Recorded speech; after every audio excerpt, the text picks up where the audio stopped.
Horror कहानियाँ थी। शब्द, तुझे भरोसा नहीं ना तो फिर जा अपने कमरे में जाकर देख। तेरे पलंग के नीचे तुझे तेरी माँ की हड्डियाँ मिलेंगी। प्रभात दौड़कर अपने कमरे में जाता है और अपने पलंग के नीचे देखता है। वहां पर सचमुच एक कंकाल पड़ा हुआ था और उसके शरीर पर जो कपड़े थे वो प्रभात की माँ के थे।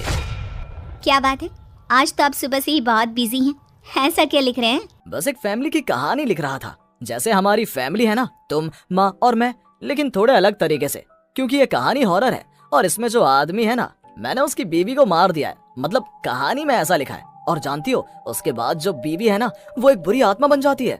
क्या बेटा, इस तरह की डरावनी कहानियाँ क्यों लिखता है तू?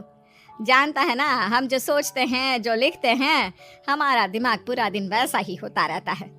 माँ, परेशान होने वाली क्या बात है? राइटर हूँ मैं, मेरा तो काम है कहानियाँ लिखना। और वैसे भी ये सिर्फ एक कहानी है माँ, कोई सच नहीं है। उसके बाद कुछ दिन बीत जाते हैं। एक रात प्रभात को अपने ऑफिस से लौटने में देरी हो जाती है।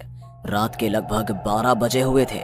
प्रभात जैसे ही अपने घर पहुंचता है, उसने देखा कि उसकी पत्नी दुर्गा डाइनिंग टेबल पर उसका इंतजार कर रही है।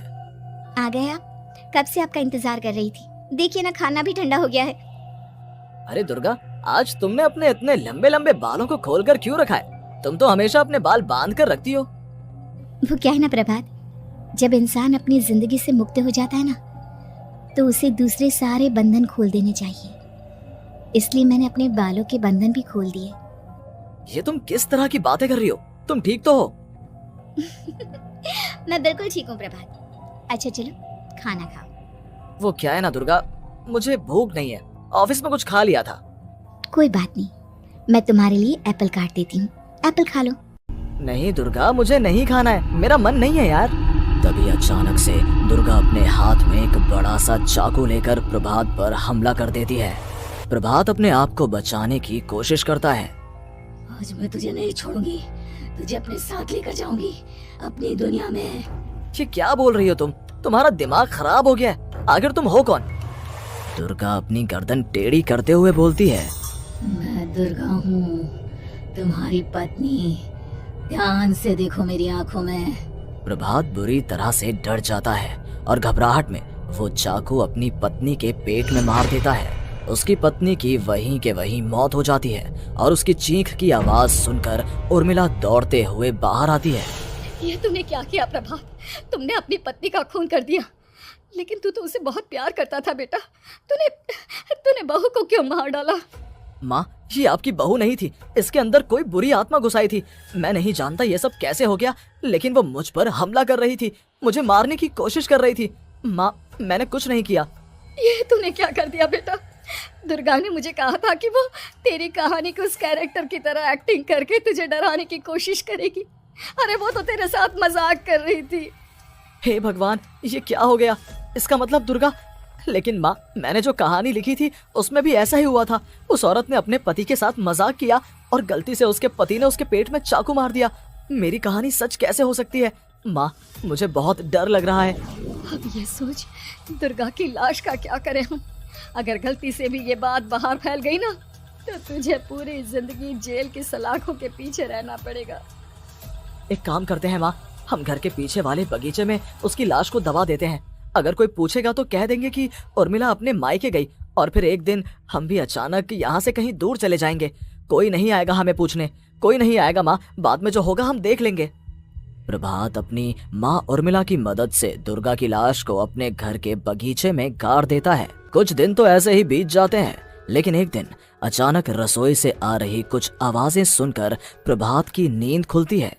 प्रभात ने देखा कि वहां पर एक लंबे बालों वाली औरत दूसरी तरफ चेहरा करके खड़ी हुई थी।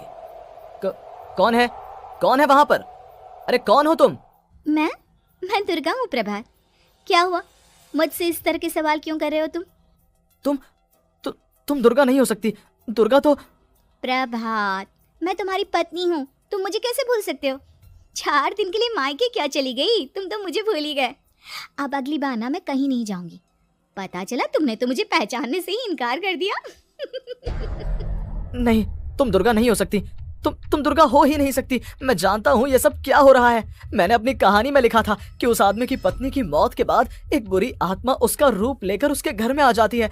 तुम वही हो ना? और अचानक से खूबसूरत दुर्गा का चेहरा काला पड़ जाता है। उसकी आंखें लाल हो जाती हैं और पूरे शरीर पर बाल, लंबे नुकीले नाखून, उसके दोनों पैर उल्टे हो जाते हैं और बेहद डरावनी आवाज में वो चिल्लाकर कहती है, बुरी आत्मा, मेरा खून करके मुझे अपने ही घर में गाड़ कर तू मुझे बुरी आत्मा कह रहा है? मैं तुझे छोड़ूंगी नहीं। और अचानक से प्रभात के घर में बेहद डरावनी आवाजें गूंजने लगती हैं। घर में चारों तरफ बहुत सारी बुरी आत्माएं नजर आने लगती हैं। प्रभात घबरा कर अपनी माँ को आवाज देता है, माँ कहाँ है आप? जल्दी आइए माँ, देखिए ना ये सब क्या हो रहा है। प्रभात ने देखा कि अचानक से उसकी माँ कमरे से दौड़ कर आती है। क्या हुआ प्रभात? और ये लोग कौन है? इन सब की गर्दन टेढ़ी क्यों है? इनके बाल खुले हुए। प्रभात, ये सब लोग तो मुझे मरे हुए नजर आ रहे हैं। हाँ माँ, ये सब लोग मरे हुए ही हैं और ये ठीक वैसा ही हो रहा है जैसा मेरी कहानी में हुआ था। लेकिन मेरी कहानी के हिसाब से तो आप भी। अचानक से उर्मिला का रूप बदल जाता है। वो भी एक डरावने साए की तरह बन जाती है और बेहद डरावनी आवाज में चिल्ला चिल्ला कर कहती है, मर गई तेरी माँ। जानता है, कल रात जब तू सो रहा था ना, तो मैंने उसके शरीर का सारा खून पी लिया। अब बस हड्डियां बची है उसके शरीर में। नहीं, ऐसा नहीं हो सकता, ऐसा बिल्कुल नहीं हो सकता। मेरी माँ नहीं मर सकती। तुझे भरोसा नहीं ना, तो फिर जा अपने कमरे में जाकर देख। तेरे पलंग के नीचे तुझे तेरी माँ की हड्डियां मिलेंगी। प्रभात दौड़कर अपने कमरे में जाता है और अपने पलंग के नीचे देखता है।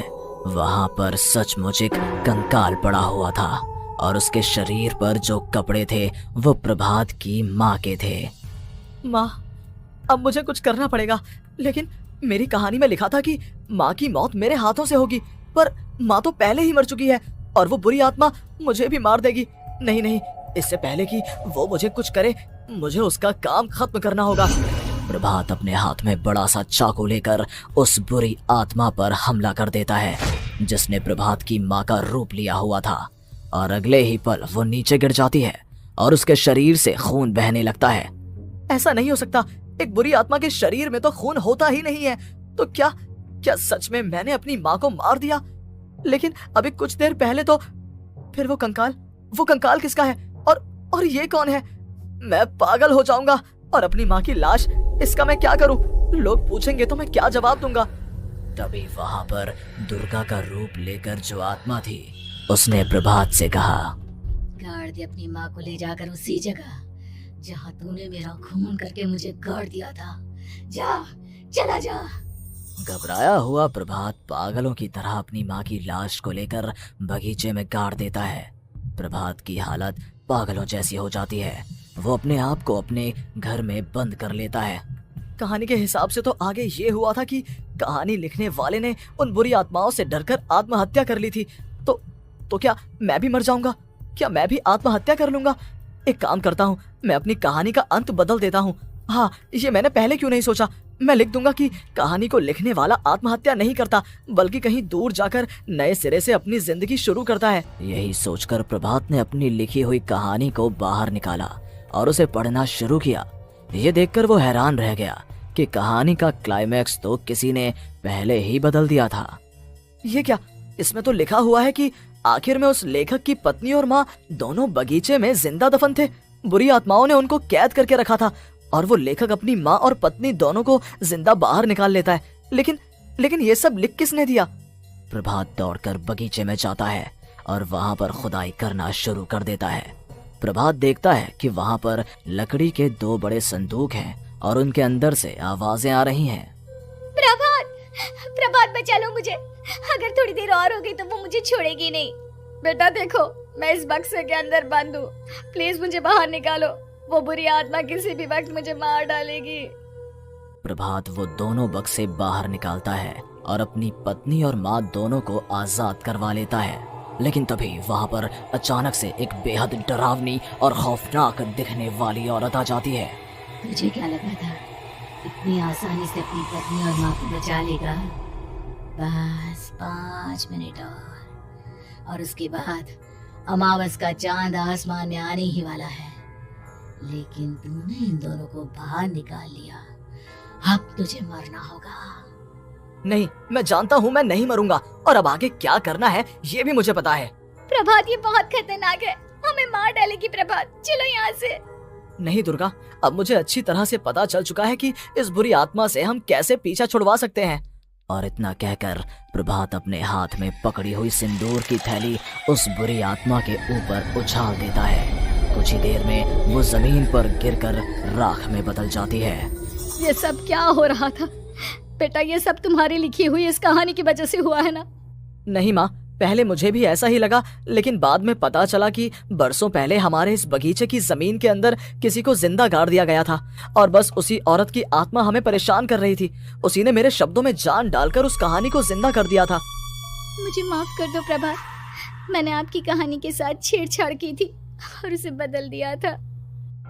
माफी मांगने की जरूरत नहीं है दुर्गा, तुम्हारे उस बदलाव की वजह से ही आज हम सब जिंदा हैं, क्योंकि आखिर में कहानी में वो हुआ जो तुमने लिखा था।